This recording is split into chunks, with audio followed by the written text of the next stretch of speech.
Hi everybody, welcome back to our channel. I am back with a new video, and in this video I'm gonna let you guys know the ways to see all subscription on card.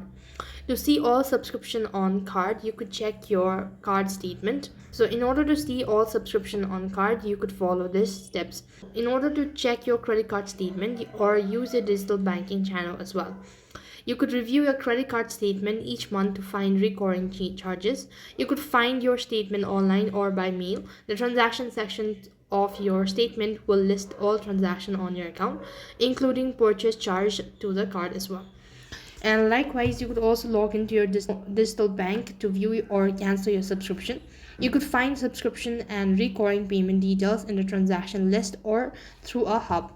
So that's how you could see all subscription. That's all for this video. I hope the video was helpful. Make sure to like, share and subscribe to our channel. Thank you for watching. See you in the next video.